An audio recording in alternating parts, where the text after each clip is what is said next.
2 of 2021, application by Mr. Authur Fraser to cross-examine Mr. Makutuka, Mr. Njenje, Mr. Sheikh, Mr. Mfumari, Mr. Jafta, Mr. Dindwe, and Mr. Y.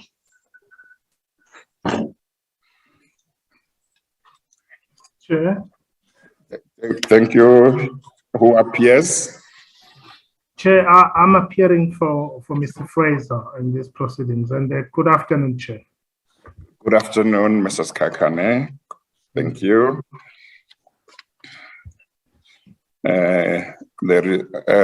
Is there any other appearance? Chair, I appear with Mr. Mabuza, who's also here with me. Yes, okay, all right. And Mr. Fraser himself. Okay, no, that's all right. I'm going to deliver my ruling and the reasons, but the title ruling will not be immediately available, but should be available tomorrow. But I'm going to read the ruling. Thank you. The applicant, Mr. Authur Fraser, lodged an application with the Secretary of the Commission on the 20th April 2021 for leave to cross-examine certain witnesses who had testified before the Commission or deposed to affidavits or both. Those witnesses were Ambassador Mzuvugile Maqetuga, Mr. Gibson Lizo Njenje, Ambassador Riaz Mo Sheikh,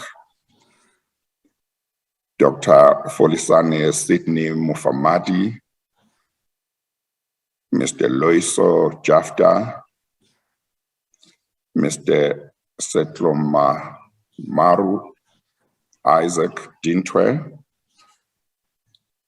and Mr. Y, which is a pseudonym. One second. I think we don't need to put them on the spot all the time. Mrs. Kakan, I'm sorry, I'm interrupting the delivery.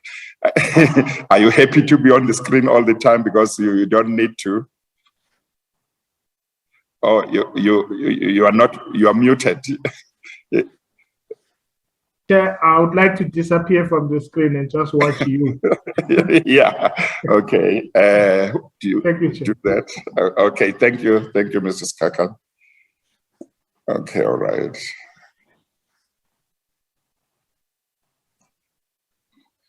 And then I'm done.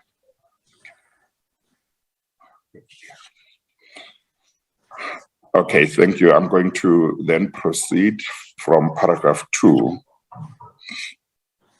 The applicant's application consisted of a notice of motion, a founding affidavit, and 2 unsigned statements. The first one of those statements is marked AF1, and the second one F2, AF2.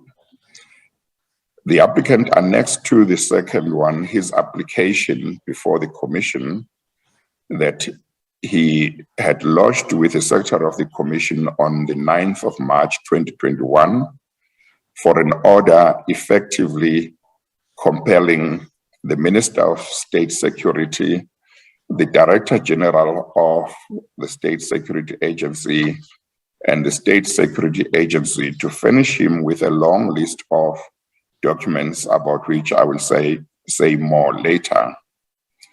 The applicant's statement marked AF1 is a statement that is said to be aimed at responding to the evidence given to the Commission by the witnesses that the applicant seeks leave to cross-examine.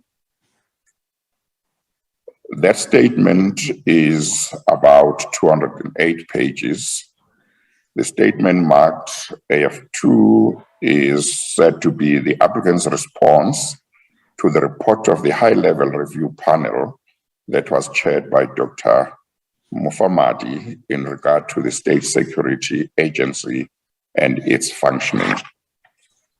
The application for an order compelling the SSA to provide the applicant with certain documents was about 159 pages. From the above, it would be realized that the applicant has furnished the Commission with statements and annexures amounting to about 447 pages. The applicant did not serve his application for leave to cross-examine on the witnesses he sought to cross-examine. In considering the applicant's application for leave to cross-examine witnesses, it is necessary to first outline the background against which that application should be decided. That background emerges from the applicant's application, his application for an order compelling the Minister of State Security, the Director General of the State Security Agency, and the State Security Agency to furnish him with certain documents, the transcript of the proceedings of the Commission on the morning of 14 April 2021, an affidavit deposed to by Mr. Frank Dutton, another affidavit deposed to by Mr. Patrick Mlambo, a letter from the Secretary of the Commission to the applicant's attorney, and the State Security Agency dated 17 June 2021, and the response to that letter from the State Attorney representing the State Security Agency, and the applicant's affidavit deposed to on 22 November 2021. Reference will be made to the applicant's application relating to documents because the applicant said in his affidavit for leave to cross-examine that his statement to the Commission was incomplete without the documents he sought from the State Security Agency. The affidavit of Mr. Frank Dutton and Mr. Mlambo, as well as the transcript of the Commission's proceedings of 14 April 2021 were furnished to the applicant, and he was informed that the purpose of furnishing them to him was to enable him to deal with them by way of an affidavit should they be taken into account in deciding his application for leave to cross-examine.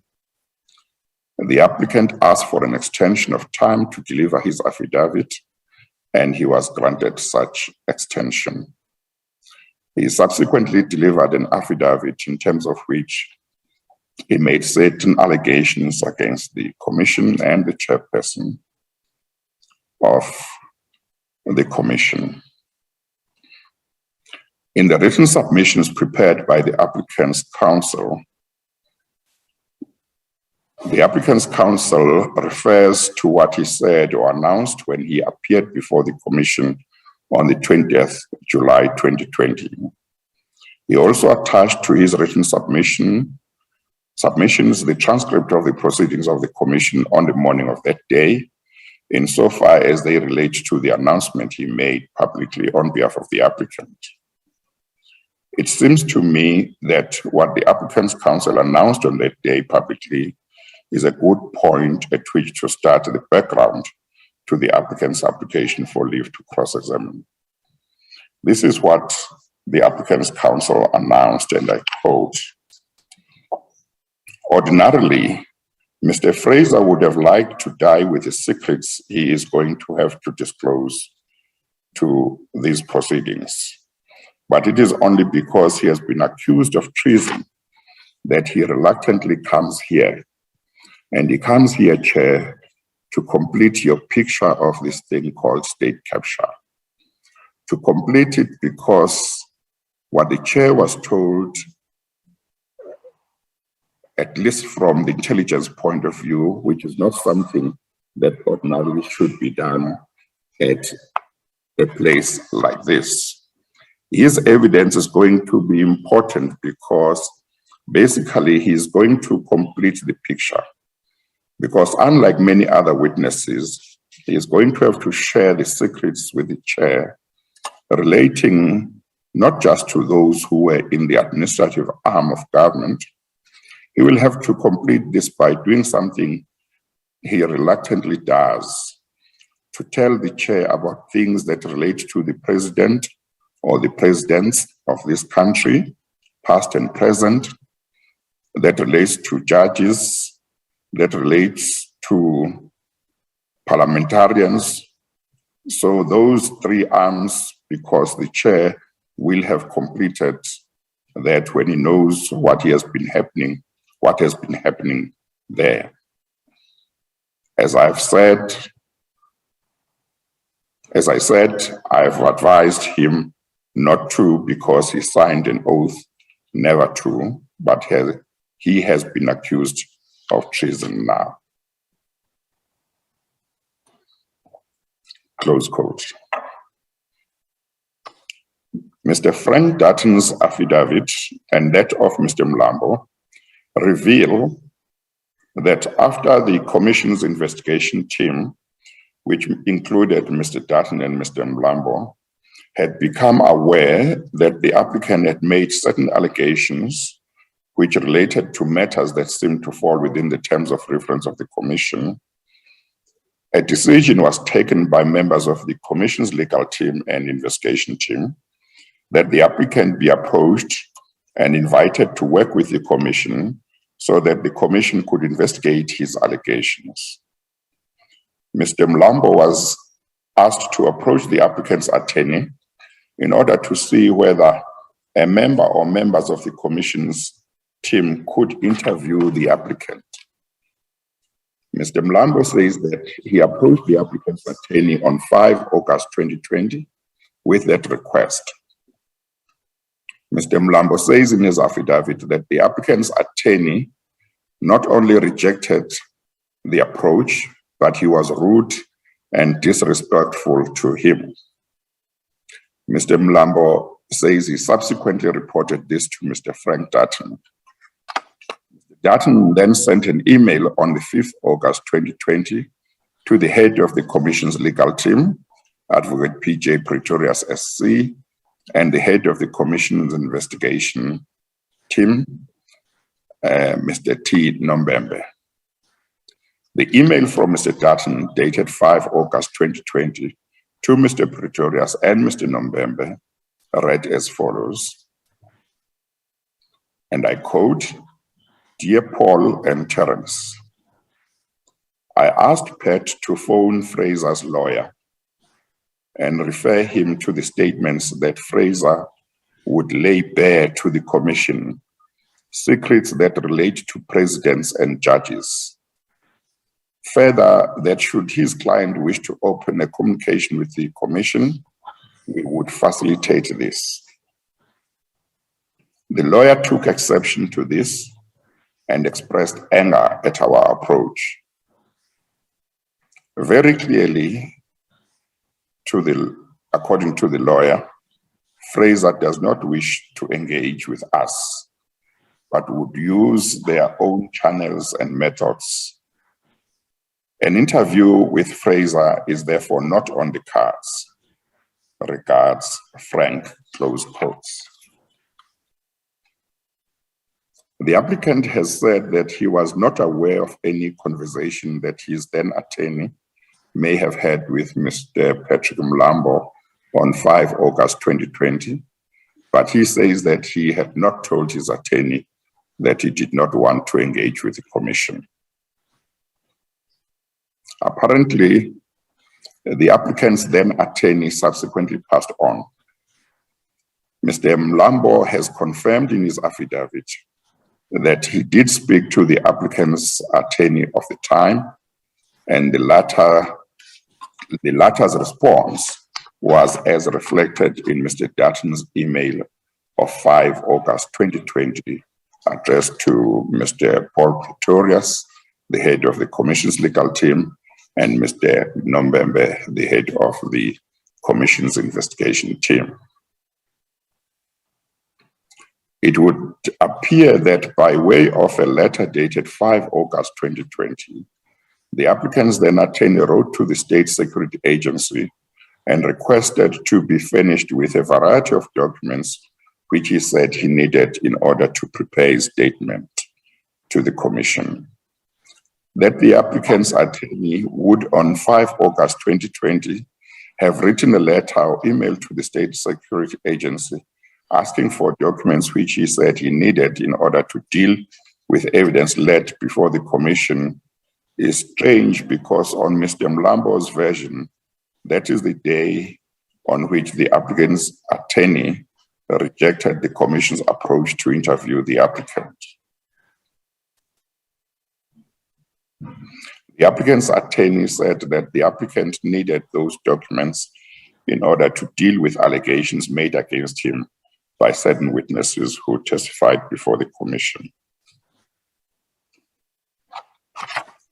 By way of a letter dated 23 August 2020, but sent on 21 September 2020, the Acting Director General of State Security, who was Mr. Loiso Jafta at the time, as I understand the position, responded to the applicant's attorney's letter and indicated that the State Security Agency was prepared to give him documents that were relevant to the allegations made against him in the Commission and relevant to the work of the Commission that could be given to him without being in breach of the law. Furthermore, the then Acting Director General invited the applicant in that letter to meet with him to discuss the matter and indicated that he would be prepared to expedite the process. That the Acting Director General of the State Security Agency had extended this invitation to the applicant as far back as September 2020 emerged from the answering affidavit deposed to by Mr. Simanga, the Acting Director General, as at April 2020, which was filed to oppose the applicant's application to compel the SSA to give the applicant the documents he wanted. By way of a letter dated 4 August 2020, addressed to the Minister of State Security, the applicant also requested the Minister to furnish him with a variety of documents. I've already referred to the applicant's attorney's letter of 5 August 2020, and indeed I've referred to the response of the Acting Director General to that letter. On the 14th August 2020, the applicant's attorneys appear to have written a letter to me as the chairperson of the commission, requesting that I help by persuading the President, the Minister of State Security, the Inspector General, and the Director General of the State Security Agency to comply with his request for information. The applicant or his attorneys did not respond to the letter from the Acting Director General of September 2020, to which a reference has been made above. This was still the case by the 9th March 2021, when the applicant lodged his application for an order compelling the State Security Agency to furnish him with the documents he had asked for. However, there are 2 or 3 letters that the then applicant's attorney wrote in the second half of 2020 and early in 2021, suggesting that they were still pursuing the idea of obtaining documents from the State Security Agency. These have been dealt with in the previous paragraph. By way of a letter dated 23 January 2021, addressed to the then Acting Director General, Mr. Loiso Jafta, once again, the applicant's attorney requested the declassification of various documents. No reference was made to the letter of September 2020 from the Acting Director General to the applicant's attorney, in which the Acting Director General had extended an invitation to the applicant to meet with him to discuss his request for documents. On the 9th of March 2021, the applicant lodged his application with the Secretary, that is his application for an order compelling the Minister of State Security, the Director General of State Security Agency, and the State Security Agency to furnish him with various documents. That is, he lodged his application with the Secretary of the Commission. In his affidavit in that application, the applicant stated that he needed the documents in order to complete his statement to the Commission.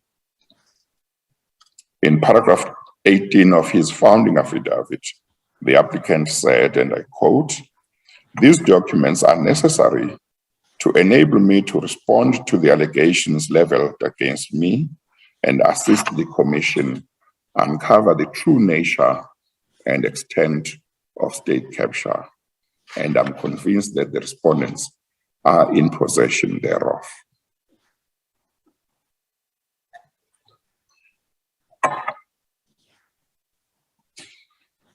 In the next paragraph in his affidavit, the applicant said that up to that date, the respondents in that application, which would include the Acting Director General of the State Security Agency, had, and I quote, ignored, failed, and/or refused to provide, close quotes, him with intelligence, documents, and/or information that he had requested. He said that they had not provided him with any reasons for their failure or refusal to comply with the request. On the 17th of March 2021, the answering affidavit of the Acting Director General, who by now was Mr. Ambassador Tony Msimanga of the State Security Agency,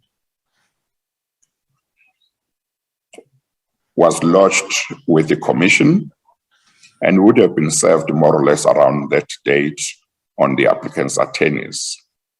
The answering affidavit was deposed to by Mr. Msimanga, but a confirmatory affidavit of Mr. Loiso Jafta, who had been the Acting Director General earlier in the year and in 2020 or part of 2020, was also filed. In the answering affidavit, Mr. Msimanga complained that the applicant had failed to give adequate details of the information or documents he was requesting, with the result that the State Security Agency could not determine which documents exactly he wanted. He also complained that the information that the applicant had provided made it difficult to determine the relevance of some of the information or documents to the work of the Commission. In paragraphs 14, 15, and 16 of his affidavit, Mr. Msimanga said the following, which I consider very important. And I quote, paragraph 14, "However, in my capacity as Acting Director General, I'm willing to cooperate with, and where possible, provide the applicant with documents that are considered relevant to the Commission's scope of work and which may enable him to address the Commission with regard to allegations that were made against him in the Commission. To this end, I'm willing, acting in the best interests of the agency and the Commission, to afford the applicant access to the relevant files and/or documents. This may take place," that is paragraph 15, "this may take place in the form of the applicant's visit to the premises of the agency, where he would be allowed access and perusal of the documents, under supervision, during which process he will be required to specify precisely which documents he would like to be declassified. Such documents may only be those that are relevant to the Commission's scope of work and/or which are relevant to the allegations that were made against him in the Commission, which as such will enable him to refute such allegations. 16. Such process will have to be in compliance with the provisions of Chapter 24 of the regulations in terms of the Intelligence Services Act 65 of 2002. This process will then be followed by the official internal processes in relation to the consideration of the applicant's need for declassification and the manner in which such documents or information would be made available to him, which would include reduction of sensitive information if necessary. Or if necessary, the prescribed process may be expedited, close quotes. On the 13th April 2021, the applicant deposed to a replying affidavit to Mr. Msimanga's affidavit. In paragraph 5 of his replying affidavit, this is what the applicant said about the contents of paragraphs 14, 15, and 16 of Mr. Msimanga's affidavit. And I quote, "The purpose of this affidavit is to set out the basis upon which I submit that the documents are relevant to the allegations raised by certain witnesses against me. In doing so, I will accept the offer made by the SSA in paragraphs 14, 15, and 16 of its answering affidavit. Furthermore, and in view of the time constraints facing the Commission, I will request that the Chairperson sets out a clear time frame within which such documents must be declassified and furnished to me." Close quotes. It is clear from this paragraph in the applicant's replying affidavit that he completely, unequivocally, and unconditionally accepted the offer made by Mr. Msimanga and the State Security Agency, including the requirement for him to have access to the documents and information that he required, that there would have to be compliance with Chapter 24 of the regulations made under the Intelligence Services Act 65 of 2002. I note that in paragraph 10 of his replying affidavit, the applicant said, among other things,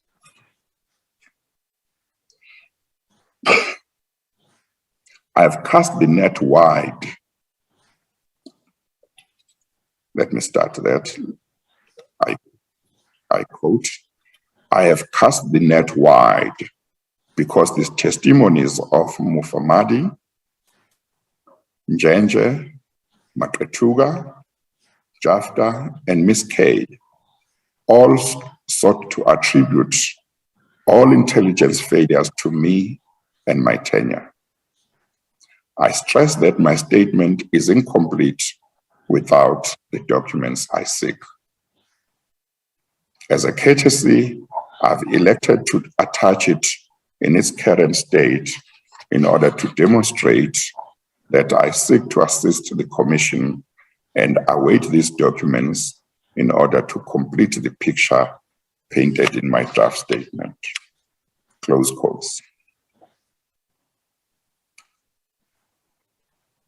Paragraph 17 of Mr. Msimanga's answering affidavit is also important. It is the paragraph that comes immediately after the 3 paragraphs to which the applicant referred in his replying affidavit in Mr. Msimanga's affidavit. Accordingly, the applicant could not have missed paragraph 17. In that paragraph, Mr. Msimanga refers to the letter dated 23 August 2020, but sent on 21 September 2020 by his predecessor, Mr. Loiso Jafta, to the applicant's attorneys in response to their letter, first letter to him, that is the letter of 5 August 2020, in which they requested the SSA to give the applicant the documents that he said he needed. In paragraph 17 of his affidavit, Mr. Msimanga says, and I quote,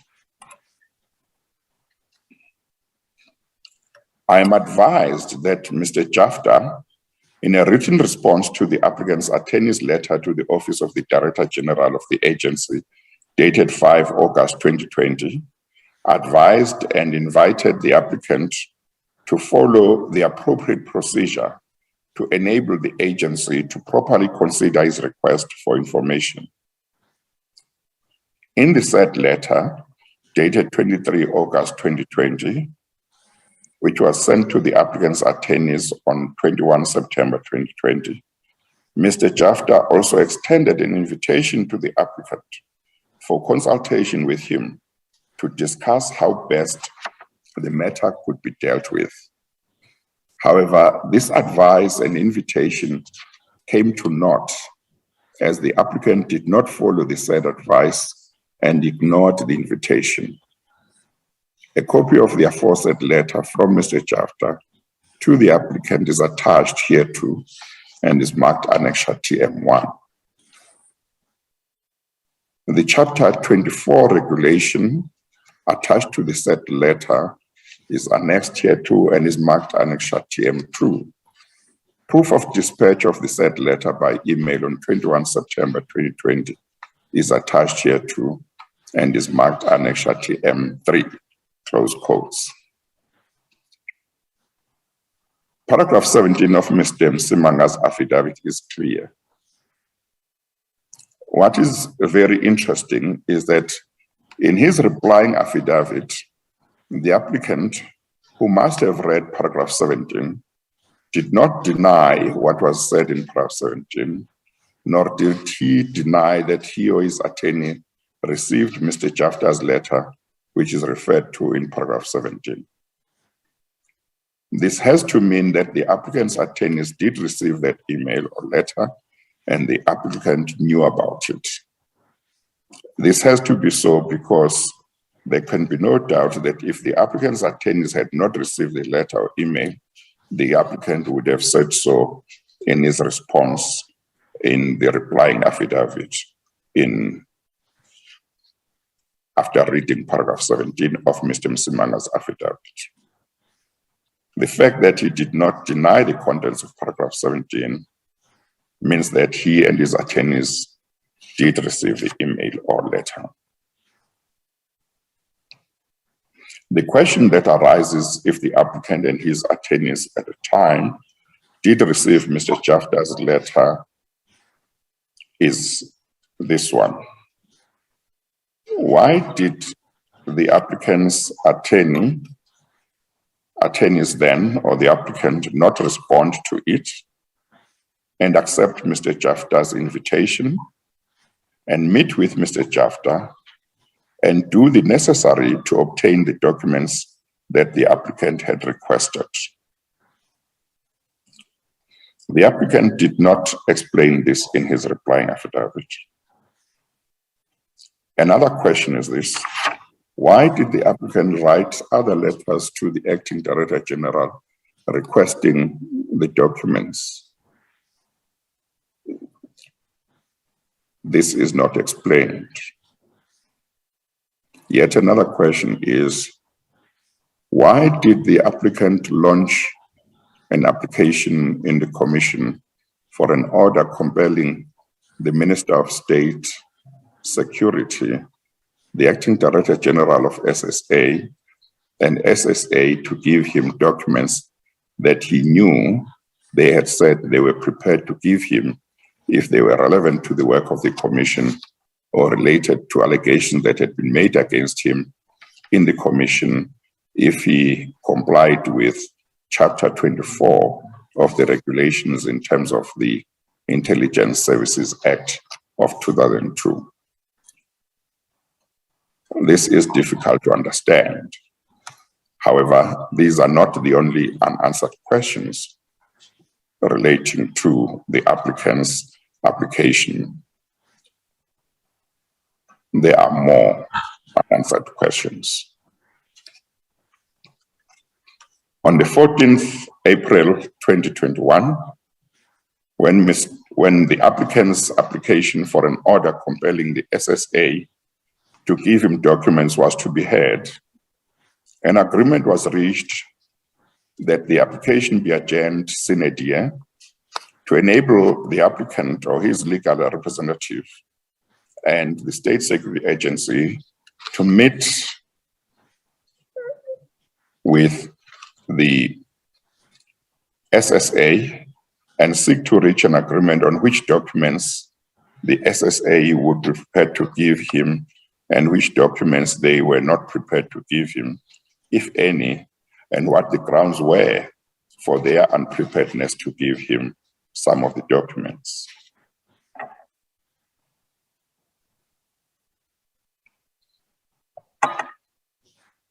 The transcript of the 14th April, the transcript of the proceedings of the Commission on the 14th April 2021 was furnished to the applicant, and he was given an opportunity to comment thereon, and he has not disputed the contents of the transcript.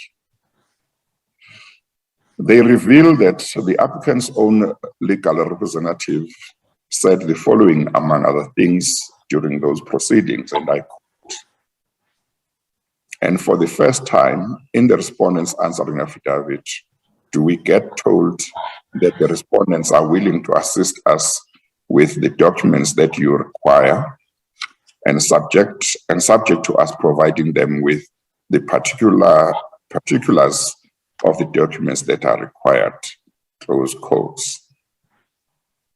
Indeed, the applicant's legal representative is reflected in the transcript to have also said, and I quote, "Our view then, which we indicated to our opponents, is that to the extent that they undertook to provide us with documents, provided that we give them the particularities, we have done that. As far as we are concerned, there is no matter to be argued anymore today," close quotes. What the applicant's attorneys or counsel was saying was, in effect, that an agreement had been reached between the parties in terms of which the applicant's side needed to give the State Security Agency particulars of the documents they wanted the State Security Agency to make available to them. It was in this context that he then said that as far as he was concerned, there was no longer any matter to be argued that day. The transcript then reflects that I had this to say to Mr. Fraser's legal representative, that is to the applicant's legal representative.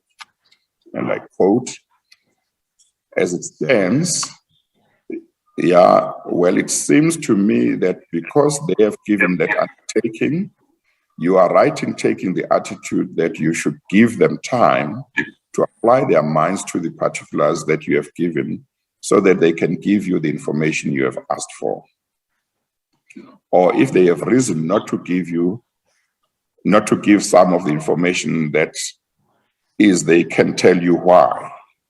But it seems that there is no point in pursuing the application as of today. It may well be that the application should be postponed either to a specific date or sine die so that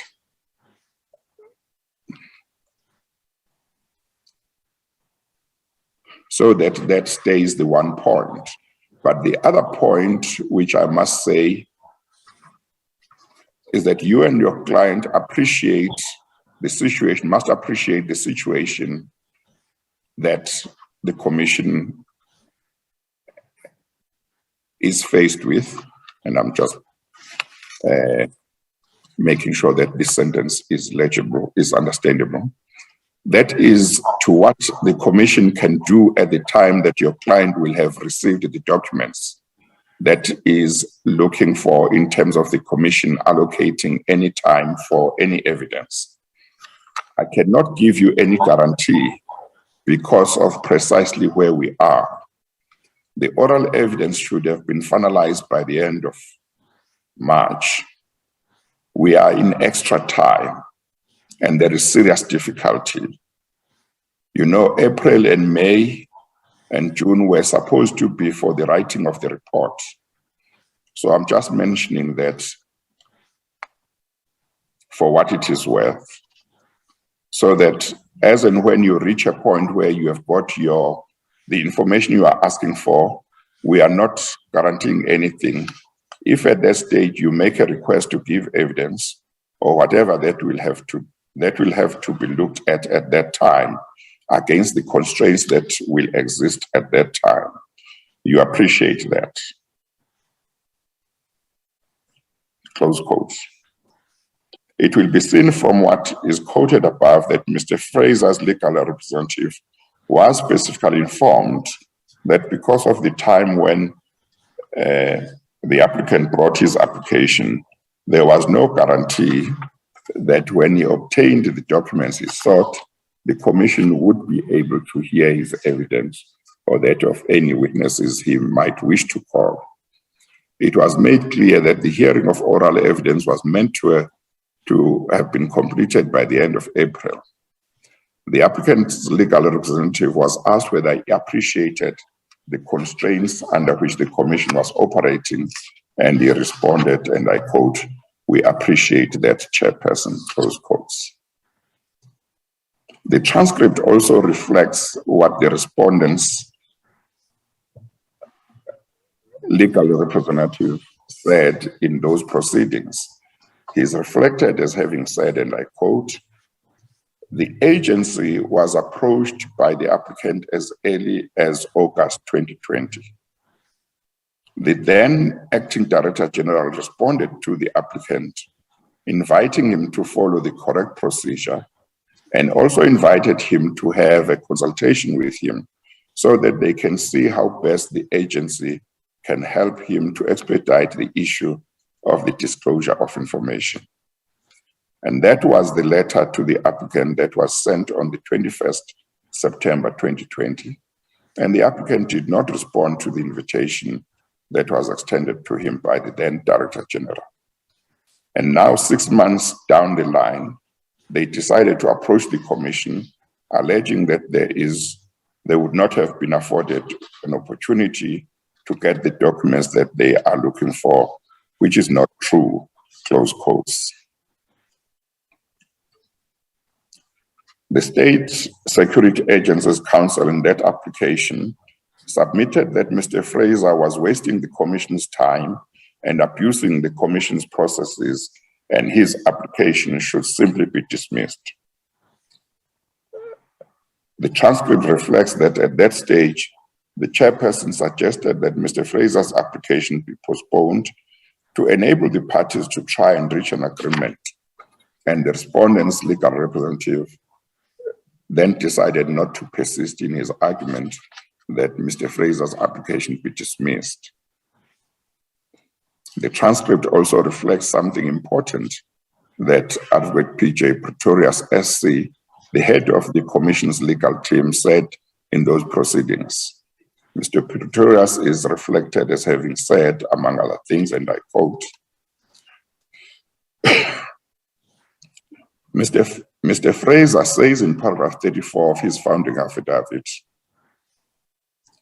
"I'm more than eager to expose the machinations of these people who I believe are guilty of abusing their positions in government to favor and unlawfully enrich themselves, their friends and or associates to favor or disadvantage certain political parties and factions of political parties, steal from the public purse, and then there is an allegation that I'm going to deal with. Chair, that is now Mr. Pretorius, there are two ways that this will be dealt with, this issue. The Commission's powers to order the production of documents are there for the Commission to conduct its own investigations in terms of its own terms of reference. Mr. Fraser appears on his own statement to have evidence significant to the work of the Commission. And from the legal team's point of view, of course, and I'm sure that will be endorsed by the investigators, we invite Mr. Fraser to come and cooperate with the Commission's investigators so that the Commission can, with Mr. Fraser, conduct an investigation. What is happening here is that an investigation is being conducted outside the ambit of the Commission's work.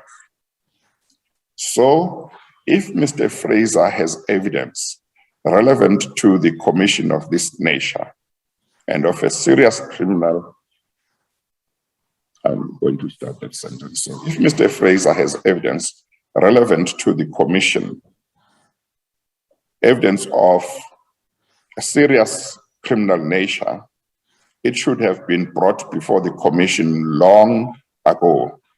But although it is late, we invite Mr. Fraser to work with the Commission in a Commission investigation, close quotes.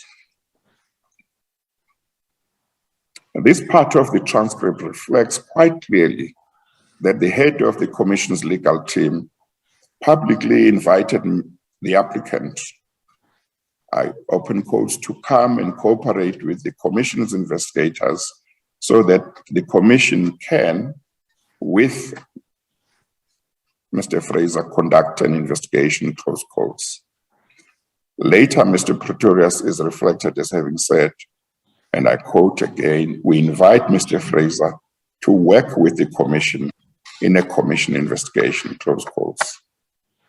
The applicant's legal representative did not accept Mr. Pretorius' invitation in those proceedings. The applicant's application relating to documents was adjourned sine die on the basis that he or his legal representatives would meet with SSA and agree on the documents that if he did not find satisfaction, he could come back to the Commission and ask that the chairperson decide his application and compel the respondents, that is the State Security Agency and the acting Director General in that matter, to give the documents he wanted, to give him the documents he wanted in order to complete his statement to the Commission. About 2 months later, that is on the 17th June 2021, the Commission's Secretariat wrote to the applicant's attorneys and to the Director General of SSA and called upon them to report back to the Commission on what was happening with regard to the applicant's application relating to documents. It would appear that the applicant's attorneys did not respond, but the state attorney responded on behalf of the State Security Agency. The state attorneys did so by way of a letter dated 22 June 2021. It is not necessary to quote the contents of that letter. It is sufficient to say that the State Security Agency seems to have genuinely tried to have the matter expedited, but no meeting took place. However, the most important point that is made in the letter is that an agreement had been reached between both sides on the minimum requirement that the applicant was to comply with, but he had failed to comply with that requirement. and until he had complied with that requirement, the state security agency, according to the state attorney, could not do much about his request for documents. The agreement that the state security agency, the state attorney was referring to in the letter must be the agreement that had been reached between the applicant and the state security agency in the agreement that was reached in the proceedings of the commission on the 14th April 2021. In paragraph 8 of the state attorney's letter referred to above, the state attorney said the following, among others, and I quote, "Lastly, we consider it apposite to emphasize that it is our client's view that Mr. Fraser, as a former Director General of the agency, is well aware of what the provisions of the said regulations entail, including the importance of compliance therewith. It is therefore inconceivable that the delay in holding the said meeting could ever be a stumbling block in the submission of Mr. Fraser's request for information in accordance with the correct procedure as stipulated in the regulations. The applicant's action in failing to comply with the regulations is considered strange, as in a letter to the Commission dated 13 April 2021, the applicant, through his attorneys, expressly stated that he was in agreement with our client's submission as contained in the answering affidavit, which inter alia emphasized the need for the applicant to comply with the regulations. A copy of the letter from the applicant's attorneys in this regard is attached here to marked Annexure C, close quotes. The applicant has been afforded an opportunity by the Commission to deal with the contents of the letter from the state attorney and share with the Commission his version on what happened after 14 April 2021 with regard to the purpose for which his application relating to documents had been adjourned. But he has not placed anything before me that shows that he acted diligently to try and secure from the state security agency the documents that he had said he needed in order to complete his statement before the Commission. The applicant has been afforded the opportunity by the Commission to explain why he has not complied with the regulations with which he knows he needs to comply if he seeks to be furnished by the state security agency with the documents that he seeks in order to complete his statement. On what is before me, the reason why the applicant has not been furnished with the documents that he said he wanted from the state security agency is that he has failed to comply with the regulations that he had agreed to comply with, and he has failed to do what is necessary for him to do in order to obtain the documents. He has not acted on the agreement that was reached between him and the state security agency when, in his replying affidavit, he said that he accepted the offer contained in paragraphs 14, 15, and 16 of Mr. Msimanga's affidavit. He has also not explained why he did not do so. Furthermore, the applicant has never come back to the Commission to report on the outcome of a process that was agreed upon in the Commission on 14 April 2021. He has left the Commission unsure of what is going on. The applicant has done this in circumstances where he knew that on the 14th April 2021, when his application came before the Commission, he was told that because of how late he had brought his application for an order compelling the state security agency to give him the documents he wanted, there was no guarantee that if and when he got those documents, the Commission would be able to hear oral evidence. One would have thought that anyone who was genuine about giving evidence or about being able to get a date or dates to cross-examine witnesses who had implicated him in wrongdoing would do everything in his or her power to expedite the matter and to keep the commission informed of how the process of obtaining the documents was progressing, not the applicant. By the end of May 2021, the applicant had not told the commission anything. By mid-June, the applicant has still not told the commission anything. When the commission wrote to him or via his attorney, he did not respond. Only the state attorney responded. By the end of July 2021, the applicant had still not told the commission what was happening. Indeed, even now, the applicant has not told the commission what happened with the execution of the agreement that he and the state security agents had reached, as recorded in his replying affidavit in response to the answering affidavit by Mr. Msimang.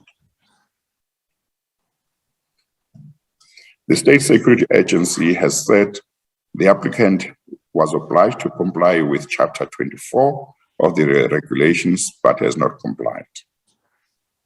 The applicant has not said that he has complied with that requirement. So the position must be that the applicant stopped seeking the documents he had said he needed, but has not told the commission why he stopped and how his version would now be complete without the documents when he had said that it would not be complete without the documents. Why the applicant did not cooperate with the state security agency as he had agreed to in order to obtain the documents he had said he needed is another unanswered question in the applicant's application.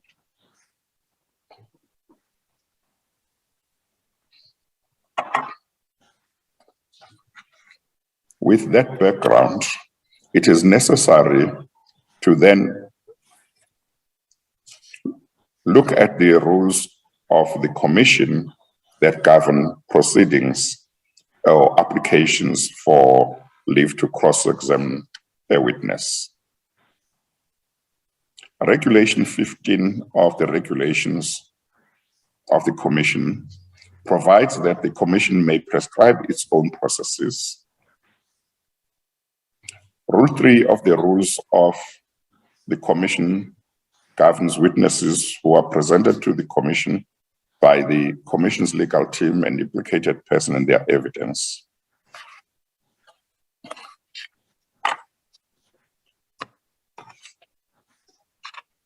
Rule 33 of the rules of the commission make it clear that if an implicated person wishes to give evidence himself or herself, or to call a witness to give evidence on his or her behalf, or to cross-examine a witness, he or she must, within 2 weeks from the date of notice, apply in writing to the commission for leave to do so, and the chairperson will decide the application. Rule 3.4 is also very important. It reads, and I quote, an application in terms of Rule 3.3.6 above must be submitted in writing to the secretary of the commission within 14 calendar days from the date of the notice referred to in Rule 3.3. The application must be accompanied by a statement from the implicated person responding to the witness's statement insofar as it implicates him or her. The statement must make it clear what parts of the witness statement are disputed or denied, and the grounds upon which those parts are disputed or denied. I draw attention to that part of Rule 3.4, which requires an implicated person who applies for leave to cross-examine a witness to ensure that his or her application is, and I quote, accompanied by a statement from the implicated person responding to the witness's statement insofar as it relates to him or her, close quotes. I also draw attention to the sentence that follows that sentence. It obliges the implicated person who makes an application for leave to cross-examine to ensure that his or her application, open quotes, makes it clear what parts of the witness statement are disputed or denied, and the grounds upon which those parts are disputed or denied, close quotes. I've made it clear in previous rulings that Rule 3.4 requires an applicant for leave to cross-examine to furnish his or her full version in regard to incidents or matters dealt with in a witness statement or affidavit. In other words, the principle is that an implicated person cannot be expected to be granted leave to cross-examine a witness who has implicated him or her unless he or she makes a full disclosure of what his or her version is on the matters or incidents in issue. The reason for this is clear. In proceedings of a body such as a commission of inquiry like this one, an implicated person cannot be allowed to use cross-examination without taking the commission into his or her own confidence and telling it what he or she knows about matters which it is investigating, of which he or she has knowledge. Another reason why this rule obliges an applicant for leave to cross-examine to make a full disclosure of his or her version is to enable me as the chairperson of the commission to determine how much is in dispute between the version of the witness and the version of the implicated person, how important the points of dispute are between them to the matters being investigated by the commission, and how much time need to be set aside for the cross-examination of the witness if leave to cross-examine is granted. This is important because if I know where the points of dispute are between the implicated person and the witness, I would be able to direct that cross-examination should focus on the points in dispute between the two versions. That would ensure that time is not wasted by the implicated person or his or her lawyer putting questions to the witness that relate to points that are not in dispute.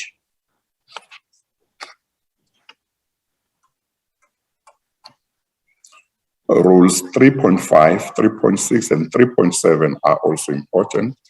They read, and I quote, if an implicated person believes that the commission's legal team did not give him or her the notice referred to in Rule 3.3 within a reasonable time before the witness could or was to give evidence, and that this may be prejudicial to him or her, he or she may apply to the commission for such order as will ensure that he or she is not seriously prejudiced. 3.6, in deciding an application contemplated in Rule 3.3.6, the chairperson may, in his discretion and on such terms and conditions as he may deem appropriate, grant leave to an implicated person to give evidence, that is A, B, to call a witness to give evidence on his behalf, and or C, to cross-examine the witness implicating him. 3.7, in accordance with Regulation 8.3, there is no right to cross-examine a witness before the commission, but the chairperson may permit cross-examination should he deem it necessary and in the best interest of the work of the commission. Rule 3.5 seeks to provide a remedy to an implicated person who complains that he or she was not given a Rule 3.3 notice timeously and that this would prejudice him. The applicant in this case did not invoke this rule to ask for any remedy. Rules 3.6 and Rule 3.7 provides that I have a discretion to grant leave to cross-examine, and that I may grant it if I deem it to be in the interest of the work of the commission to do so. With that discussion of the rules out of the way, it is important then to have regard to the applicant's application. As I indicated earlier, the applicant's application for leave to cross-examine consisted of a notice of motion and a founding affidavit, as well as two unsigned statements, two statements that were unsigned, and the applicant's own application relating to documents that I've referred to earlier, which was launched on the 9th of March, 2021.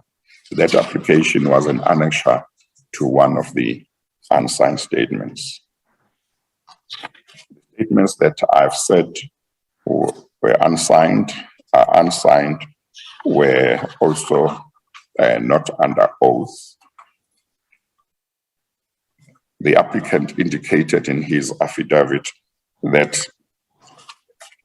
they were not signed because he was waiting for the documents that he had asked for, and he would then complete his statement once the documents had been received. I've referred earlier to the names of witnesses that the applicant wanted to or sought leave to cross-examine. And in his affidavit that he furnished to the commission in support of his application, he dealt with four of those witnesses. And he said in the same paragraphs that they had implicated him in four broad areas. And those are Ambassador Makretuga, Mr. Sheikh, Mr. Njenje, and Dr. Mufamati. So he set out in paragraph 15, 16, and onward various areas where he said they had implicated him in their affidavits or evidence. But he did not specify in which parts of their affidavits, respective affidavits, they had implicated him. In paragraph 16, he simply said the four broad areas were the following. One, the 2006 National Intelligence Agency, in brackets NIA, Principal Agent Network, PEN program, was a corruption scheme. He said that is what they implicated him in. He said they also implicated him in the centralization of power in relation to the 2006 NIA PEN and the Strategic Development Plan, Vision 2035, in brackets SDP. He said also they implicated him in governance matters of the SSA during his time. He said they implicated him also in doctrinal shift away from what was conceived in 1994, resulting in the unlawful repurposing of the SSA.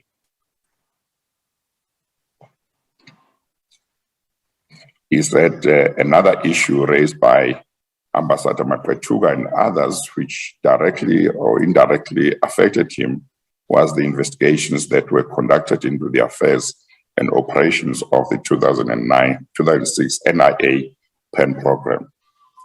In paragraph 19, he said, at the outset, I refute these allegations as utterly without any merit. He continued, and I quote, I refer the commission to the version set out in Annexure AF1 and AF2, wherein I deal with the testimony of Makretuga and others. As I demonstrate below, my version of the legislative framework is contrary to that given by the 2009 State Security Agency's top 3 officials, in brackets, Makletuga, Sheikh and Jenje, close brackets, and Dr. Mufamadi in their testimonies. What the applicant did not do in his affidavit in relation to his application for leave to cross-examine these 4 witnesses is that he did not take each one's affidavit, tell the commission in which paragraph that witness implicated him, and by what statements or evidence. And then he did not then deal with that. That is what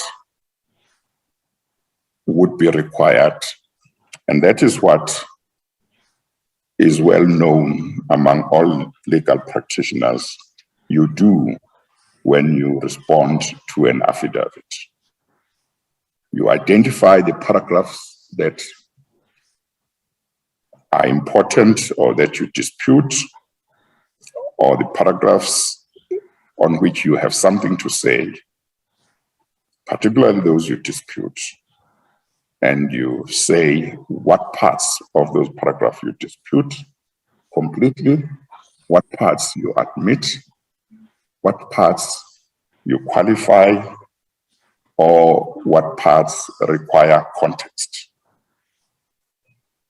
What he has done is, that is the applicant, is simply to say, these are the broad areas in which these witnesses have implicated me, and I refute the allegations they made against me as without any merit. He has something to say in terms of some of the points that he says, or areas that he says they implicated him in. And then, as I've indicated, he also says his version is contained in Annexure AF1 and AF2. Those are the unsigned statements that I talked about earlier, which on his own, by his own admission, do not contain his complete version. They should have been signed, and they should have been under oath, but they are not.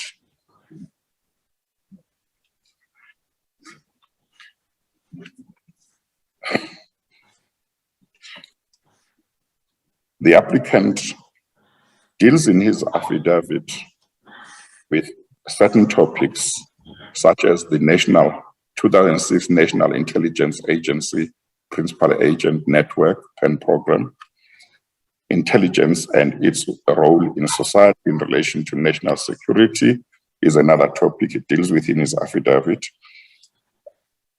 The politicization of SSA is another topic that it deals with, and governance matters that it deals with, as well as the Strategic Development Plan Vision 2035.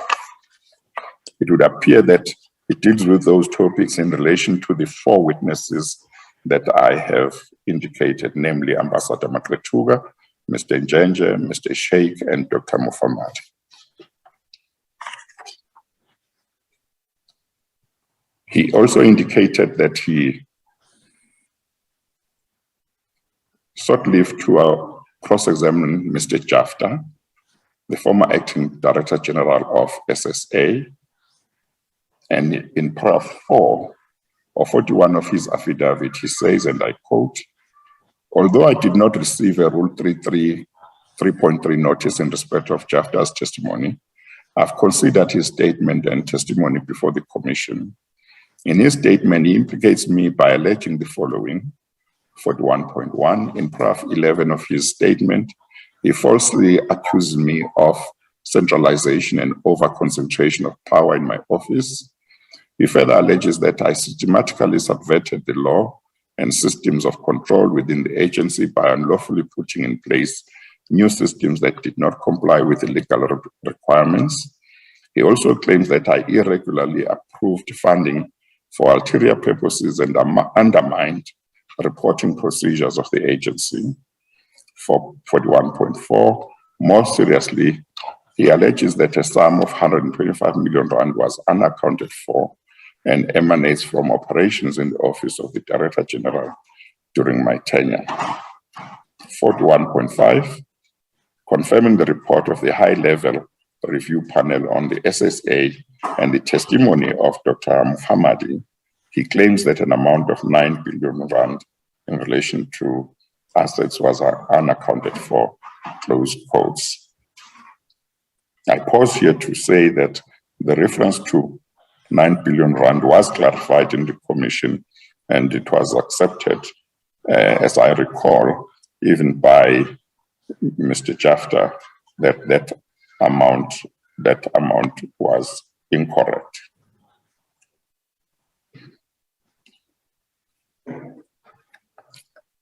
The applicant then says in paragraph 42, the above claims are false and reveal a misunderstanding of the applicable legislative framework and internal procedures. My version, as reflected in AF1 and AF2, and in my affidavit to the SAPS under Hillbrow CAS 2/02/2021, a copy of which is here to attached as A4, demonstrates that the above claims are without merit. Close quotes. Except for the reference to paragraph 11 of Mr. Jafta's affidavit, it is not indicated anywhere else where all these other allegations are made in Mr. Jafta's affidavit that the applicant says implicate him, that he wants to cross-examine him on. He says in paragraph 43, I wish to cross-examine him, that is Mr. Jafta, on the following themes. 43.1, the correct legislative framework in respect of the powers of the Director General as the accounting officer. 43.2, his claims that large sums of money were utilized by me in conflict with the applicable procedures and mandate. 43.3, his claim that during my tenure I abused my powers in the manner in which I dealt with resources and staff. And 43.4, issues related to governance.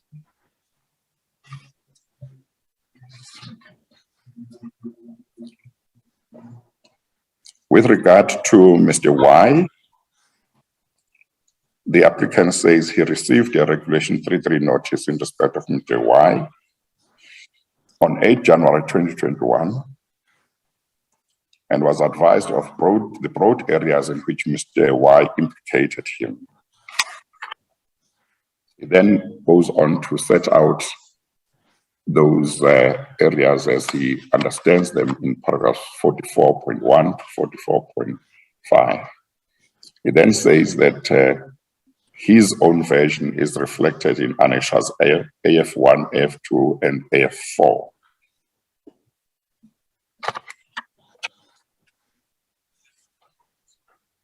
I emphasize that these annexes AF1, AF2 are lengthy statements. What it means is that the applicant requires me to go to those lengthy statements and try and look for paragraphs where the particular witness makes allegations against him and look back at his affidavit and see whether that is one that he's talking about in his application, try and understand what his version is and whether he disputes the whole paragraph or parts of the paragraph, or he explains some of the context which the witness might not have given. That is not how affidavits, when you respond to another affidavit, are supposed to be done. You are supposed to take each paragraph that you want to challenge in the affidavit of the person who implicates you in wrongdoing and deal with it clearly so that it is clear what parts of the affidavit and what parts of each paragraph you admit or which parts you dispute. The applicant has not done that. The applicant has also referred to the Rule 3.3 notice in respect of that he received in respect of Dr. Dintwe. And he says that the applicant or Dr. Dintwe implicates him in the following. One, and I read from his affidavit, he, that is now Dr. Dintwe, alleges that during my tenure as Director General of the Free State Security Agency, I lacked the requisite understanding of the powers of my office vis-a-vis that of the Office of the Inspector General of Intelligence. 46.2, he alleges further that I exhibited a contemptuous and recalcitrant attitude towards the OIGI and that I undermined its work. 46.3, he further alleges that I assisted the then Minister of State Security, Mr. Bongani Bongo, to reduce the powers of the Inspector General of Intelligence and to remove him from office. 46.4, lastly, he alleges that the manner in which I dealt with vetting was contrary to the provisions of the requisite legal instruments and legislative framework. In paragraph 47, he then says, I hereby apply to cross-examine him on the above stated aspects and to put to him the version contained in AF1. To the extent that Dintwe ventures into the legislative framework and alleges that I misunderstood my powers, my version may be summarized as follows. The legislation states that the Director General of the SSA is empowered in law to issue the secret clearance of the Inspector General of Intelligence, IGI. Consequently, the Director General is also empowered to withdraw the secret clearance of the IGI. 47.2, the IGI is required to comply with all security requirements applicable to all the employees of the SSA. In fact, the IGI previously abandoned the litigation in which he attempted to make similar inaccurate and spurious allegations. There is no reference, that is 47.3, in Dintwe's claim to any fact supporting his claim that I abused my powers in any way whatsoever. Instead, it reveals in his allegations his own misconception of the applicable legislation. And then he concludes his application. Counsel for the applicant submitted in his written submissions that the applicant had complied with the requirements of Rule 3.3 and 3.4, the rules relating to applications for leave to cross-examine witnesses. I did consider the written submissions that he submitted, but as I've indicated, I'm satisfied that the applicant did not comply with the requirements of the rule in the way in which I have indicated. The applicant needed to have identified exactly what parts of the affidavits of the witnesses he implicated him and which ones he disputed and which ones he did not dispute, and he needed to have given a full version of his side of the story in regard to all the allegations. I indicated earlier on that I have made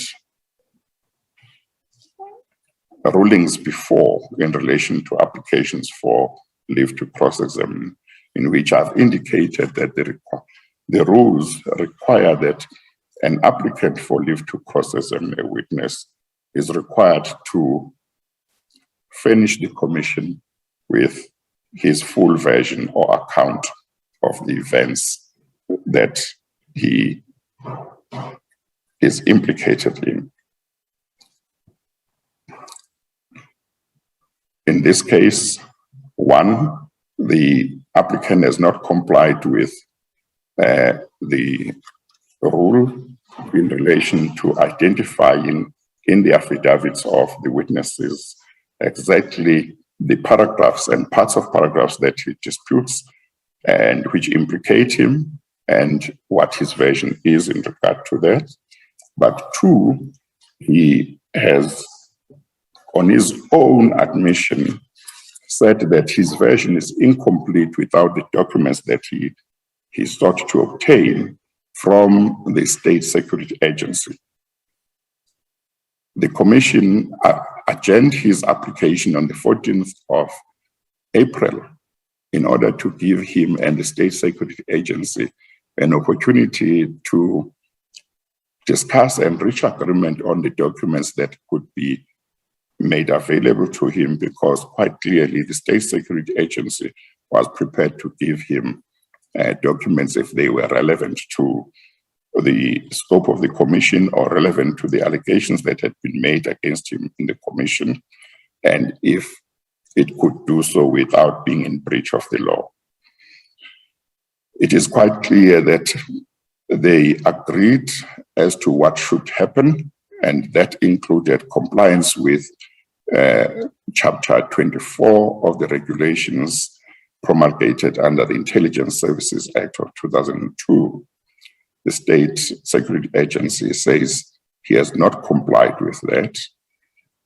In order to get the documents that he contends he is entitled to get, he has not explained why he has not done so in circumstances where he told this commission on affidavit that those documents that he sought were very important in order for him to complete his statement and to give this commission a complete picture.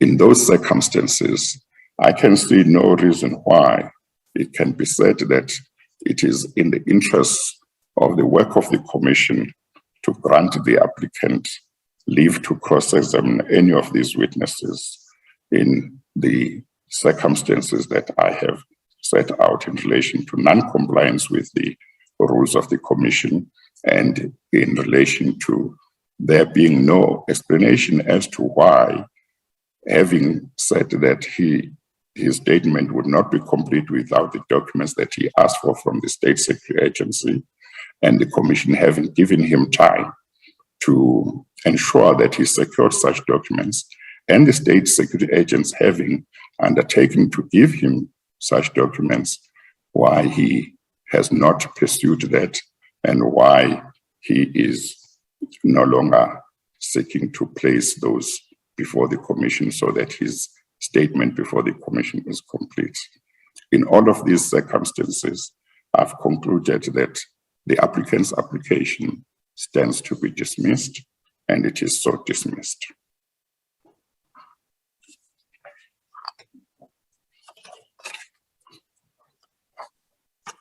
Noted. Thanks, DCJ. Thank you. The court adjourns. The commission adjourns.